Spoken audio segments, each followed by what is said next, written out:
Com design premium e bem confortável para quem está carregando, eu lhes apresento o QCI Q29 Pro, o fone Bluetooth que a maioria das pessoas hypam, mas me deixou um pouco decepcionado.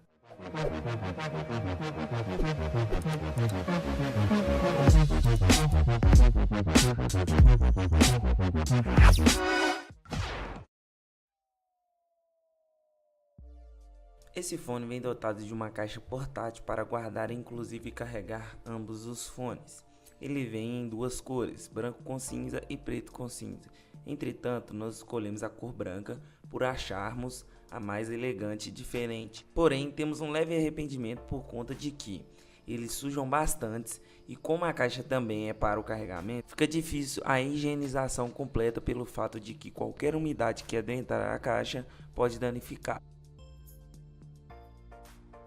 Medindo cerca de 6,85 cm de comprimento, 2,80 cm de largura e 3,20 cm de altura, o formato que tem esse estojo é retangular com cantos arredondados, que lhe dá um charme e uma pegada bastante confortável. A caixa do qual vem com a entrada USB convencional, tampa retrátil transparente para facilitar o encaixe e a visualização de ambos os fones, LED de carregamento e o símbolo da empresa em seu topo bem discreto, tornando seu visual bem charmoso. Porém, a tampa deve ser manuseada com cuidado, pois a tal é de um material frágil e fácil de ser quebrado. Lembrando que se for quebrado, a caixa funcionará normalmente, mas não com a segurança de se ter a tampa para proteger durante o carregamento ou transporte. O fone em si tem uma estrutura similar com o Gear Icon X ou até mesmo com o JBL Free, mas não se deixe levar pela aparência, porque em qualidade de som ambos estão bem distantes. Com plástico em quase toda a sua construção, o fone se trata de uma leveza aceitável e que não incomoda ao ser inserido nos ouvidos. Mesmo sendo quase todo de plástico, podemos dizer que se trata de tipos diferentes de plástico. A parte que adentra mais em contato com as orelhas, que é a única que não consegui descobrir qual é o nome, se assemelha muito ao plástico, sendo de um material que eu desconheço, mas de uma textura extremamente confortável, porém rígida e forte. Esse material ocupa a maior parte dos fones, tendo nessa parte o indicador de lado do fone e seu conector de carregamento.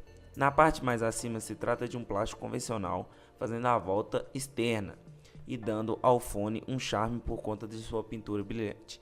Na parte da cor cinza, não se trata apenas de um diferencial de cor para o design, e sim de um botão, que serve para ser feito todas as funções do fone, como passar de faixa, pausar ou sincronizar o mesmo ao dispositivo desejado. Contendo nessa parte também um LED que serve para sinalizar o carregamento e o ligamento do fone em cores diferentes. Já a parte que se adentra mais aos ouvidos tem-se a borracha auricular e um pouco mais acima a estrutura que a segura com o microfone do aparelho embutido.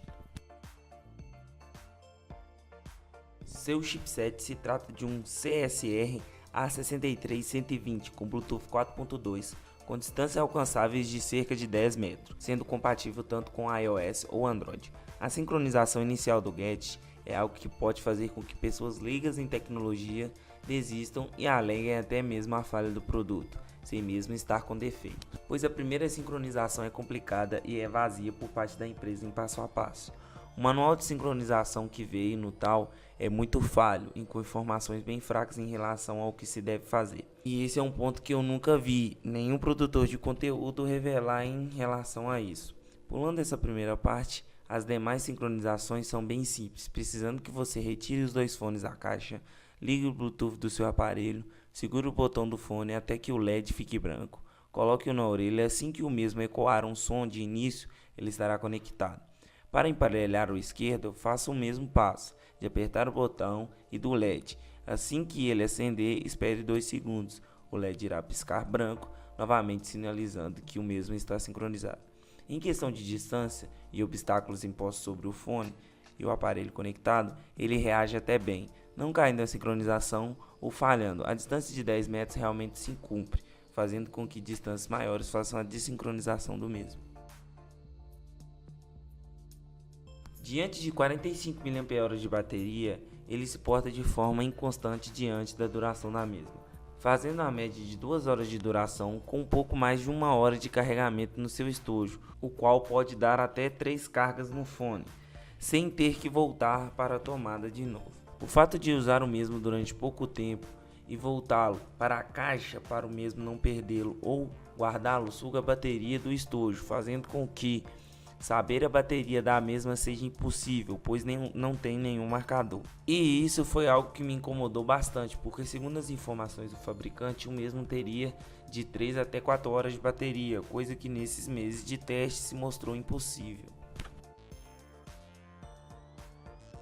Chegamos ao ponto crucial da análise desse produto, seu áudio. Já deixamos bem claro que este menino não vem com volume próprio, então não espere dele sons super altos que façam você se isolar num ambiente que está cheio de ruído. O mesmo vem com as especificações técnicas de impedância de 16 ohms e sensibilidade de 42 dB. Para muitos as especificações não farão diferenças, mas tem pessoas que fazem questão de saber. O áudio em primeira mão me deixou até um pouco surpreso, mas aos poucos essa ideia foi mudando. Se você quer um fone Bluetooth que lhe entregue um áudio com graves que são extremamente evidentes e que superem tanto os médios e os agudos, esse fone não é para você. Ele entrega uma qualidade de som bem equilibrada e limpa, que não cansa seus ouvidos como alguns fones, mas que se perde em meio a um ambiente com muito ruído, porque ele é um fone que não é alto o bastante para te isolar. Diante disso, você perceberá a perda considerável de grave em ambientes assim, pois eles são um pouco distantes. Já em ambientes cleans, que não existe ruídos evidentes, o fone faz um belo trabalho, mostrando seu potencial. Para pessoas que gostam de músicas para relaxar, esse fone pode ser uma boa opção.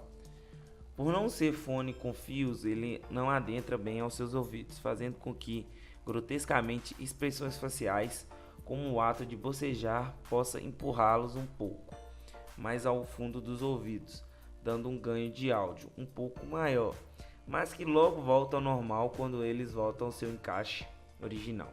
Diante de todo esse tempo com esse fone, notamos o quão prático e útil se torna um fone Bluetooth, mas que sempre é necessário andar com os velhos e bons fones convencionais, porque na hora que eles voltam para o estojo de carregamento, você não tem que ficar um bom tempo sem escutar sua boa música.